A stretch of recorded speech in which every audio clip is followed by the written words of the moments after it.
Welcome to the world at noon. I am Shai Abaside. Nigerian President sacks NYC Director General. Prestige Army training in Kenya adopts new technology for training. North Korea fires ballistic missile to destabilize Japan. US executes 4 from separate states despite objections. The Nigerian President Muhammadu Buhari has sacked the Director General of the National Youth Service Corps, Brigadier General Mohammed Fada. According to reports, the President's decision to relieve Brigadier General Mohammed Fada of his appointment came barely 6 months after his appointment as the NYSC boss in May 2022. The sacked NYSC boss was asked to hand over to the most senior official in the NYSC who will act as DJ pending the announcement of a new appointment. It was gathered from the NYSC spokesman Eddie Megwa that an official statement will be issued today in that regard. Brigadier General Fada plans for the NYSC at the time of his appointment included an improvement in security and welfare of corps members, enhancement of staff welfare, and improving the gains of NYSC ventures. Other areas in his plans are sustaining the digitalization of the operations of the scheme and deepening NYSC's impact on rural development through community development service. The British Army Training Unit in Kenya, Batuk, has introduced new technology to address any community fears of destruction of the environment during their training sessions. Batuk has also introduced simulation training for practical combat situations where they have trained Kenyan engineers on the technology. One of the trainees, Engineer Fanis Ayeko Tika, said the training simulation equipment is solar powered with sensors that give a realistic view to the soldiers and increase chances of survival for the troops in war zones. Engineer Ayeko is one of the 4 women among the 9 trainees who have learned how to use the training simulation equipment to prepare for combat. The simulations include soldiers' daily tasks, including explosions, coordinated attacks, and precision shooting, which is measured, recorded, and viewed on a daily basis to improve on their performance.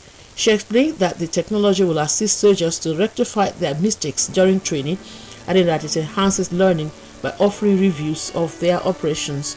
Over 5,000 soldiers from the United Kingdom and the Kenyan Defense Forces trained at a vast 250,000-acre Lodiaga Conservancy in Laikipia every year. According to Bato Communication and Media Liaison Officer Major Adrian Welly, the soldiers have been exercising caution to protect the environment and community resources in the conservancy from destruction. The President of the Republic of Uzbekistan, Shavkat Mirziyoyev, will start an official 3-day visit to France from next Monday. The program of the visit provides for holding high-level bilateral negotiations in Paris, meetings in the National Assembly, which is the lower house of the French Parliament, as well as business events with the participation of heads of leading French companies and banks. The agenda includes issues of further development of a constructive political dialogue, expansion of multifaceted cooperation, primarily the implementation of investment projects in various sectors of the economy, and a continuation of an active humanitarian and educational exchange. As a result, it is planned to adopt more than 10 important bilateral documents, as well as a package of investment agreements and trade contracts. During the days of the visit, unique exhibitions of the richest cultural and historical heritage of Uzbekistan will be opened in the French capital, in the Louvre Museum and the Arab World Institute. This is the World at Noon, coming to you from Osun State Broadcasting Corporation, Voice of the West, Nigeria. Now, amid news message. The development of Nigeria depends on the contribution of every citizen to nation building. Play well your part. North Korea has fired an international ballistic missile that landed near Japanese waters in the second major weapons test this month. According to reports, the action showed a potential ability to launch nuclear strikes on all of the U.S. mainland. The North's ongoing torrid run of weapons tests aim to advance its nuclear arsenal and win greater concessions in eventual diplomacy and they come as China and Russia have opposed U.S. moves to toughen sanctions aimed at curbing North Korea's nuclear program. South Korea's Joint Chief of Staff said it detected the ICBM launch from North Korea's capital region, and the weapon flew towards the northeastern coast across the country. Japan said the ICBM appeared to have flown on a high trajectory and landed west of Hokkaido. According to South Korean and Japanese estimates, the North Korean missile flew about 6,000 kilometers at a maximum altitude of 1,000 kilometers. Iran's ambassador to the international organizations in Vienna, Moshe Nasir has condemned U.S. unconstructive and political recent anti-Iran resolution passed by the International Atomic Energy Agency IAEA Board of Governors. The ratified draft resolution criticized Iran for what it called a lack of cooperation with the agency. Reports added that it was put forward by the United States, Britain, France, and Germany in continuation of their political pressures on Iran. It was reported that Russia and China voted against the motion.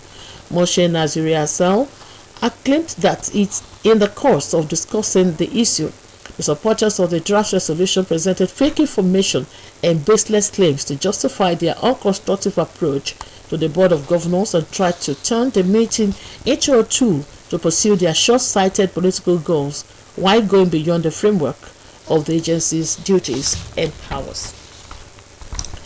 Prosecutors in Guatemala have claimed to have discovered 1,222 possible pre-Hispanic archaeological artifacts at the home of an American couple accused of smuggling the historical relics. The artifacts were found during a 12-hour inspection at the house of Stephanie Allison Jolok and Giorgio Saldivar Rosilli in the tourist town of Antigua, ranging from large stone carvings to small pottery pieces. The Special Prosecutor's Office in the South American country said in a statement that the raid of the American couple's home represents a tough blow to a presumed ring dedicated to illegally trafficking cultural goods. It said the pieces discovered from their possession include stone items made of jade and basalt, which were handed over to the Culture Ministry for examination. Jolok, 49, was detained last week after trying to fly out of Guatemala with two stone carvings dating back to the period between 600 and 900 AD. She was quoted as saying that she bought those items at a market believing they were souvenirs. She was later released on bail by a judge on a form of personal recognition as she was a long-term resident of Guatemala. Jolok and her American partner Rosilli live in the tourist town of Antigua. And on Sunday, she and Rosilli were detained again after they were stopped by the police in the southern town of Antigua in an anti-trafficking operation. According to officials, a total of 166 stolen heritage pieces were found in their vehicle. Prosecutor Judge Alberto de Leon said the couple told the judge that they thought the artifacts were cheap reproductions. U.S. judiciary has ruled for and carried out the execution of 4 men from 4 separate states despite objections to this practice. The executed inmates had faced numerous challenges and, according to lawyers and supporters, injustices in their encounters with the criminal legal system, including prosecutorial and police misconduct, ineffective assistance of counsel, discrimination against black jurors, judicial override of jury decision-making, debilitating mental illness, and brain damage. It was gathered that Oklahoma executed Richard Stephen and Alabama put Kenneth Eugene Smith to death yesterday, while Stephen Barbe in Texas and Murray Hooper in Arizona were executed a day earlier. Fairchild, who was an ex-Marine and former boxer, had killed his girlfriend's 3-year-old son, Adam Brumore, in November 1993 after the child wet the bed. He received a lethal injection at the state's penitentiary in Calesta yesterday, which fell on his 63rd birthday. Fairchild was among 25 inmates on Oklahoma's death row who had their execution date set over the summer after the state's lethal injection protocol was upheld by a federal judge. His attorneys had asked the Oklahoma Court of Criminal Appeals to stay his execution, arguing that he is mentally ill and not competent to be executed. And here again are the highlights of the world at noon. The Nigerian President Muhammadu Buhari has sacked the Director General of the National Youth Service Corps, Brigadier General Muhammad Fada. And the British Army training in Kenya has introduced new technology to address any community fears on destruction of the environment during their training sessions. North Korea has fired an intercontinental ballistic missile that landed near Japanese waters in a second major weapons test this month, showing a potential ability to launch nuclear strikes on all the U.S. mainland. And U.S. judiciary has ruled for and carried out the execution of 4 men from 4 separate states, despite objections to the practice. And that's what's the world at noon, as put together by Olusegun Babatunde. And today's news talk by guest writer Adra Adiamo takes a look at vandalization as a national evil that must be nipped in the bud if Nigeria wants to stand tall among a community of nations.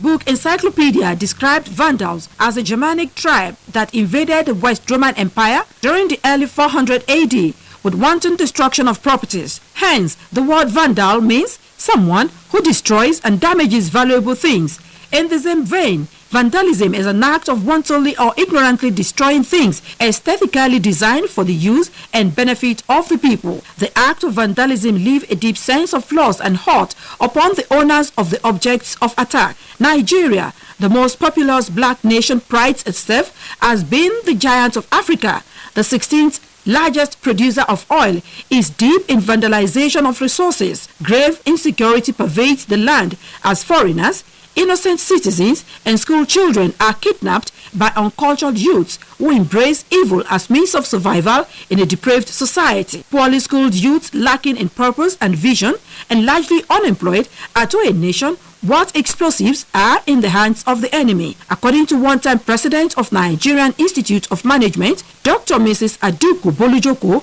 who once said that these youths have been vandalized by a society that has given them no hope, no future, and no direction. Nigeria should take a cue from some nations that turned their fortune around from poverty and crime through focused and inspiring leadership. The case of Singapore comes to mind. Lee Kuan Yew, the then Prime Minister, realized that he needed to create a niche in order to compete globally and at the same time create wealth for the well-being of the citizens. What Lee Kuan Yew did was to create service-oriented economy and a human capital base that benefited a trade-driven economy. Today, Singapore is the world's easiest place to do business. Nigeria can hire the required manpower if it is observed that there is dearth of skilled manpower within the country. The nefarious activities of vandals, most especially in the Niger Delta region of Nigeria, have caused pains and death of innocent citizens. It has also led to the disruption of delivery of social services to the citizenry. Vandalism has become a phenomenon which requires in our daily socio-economic lives.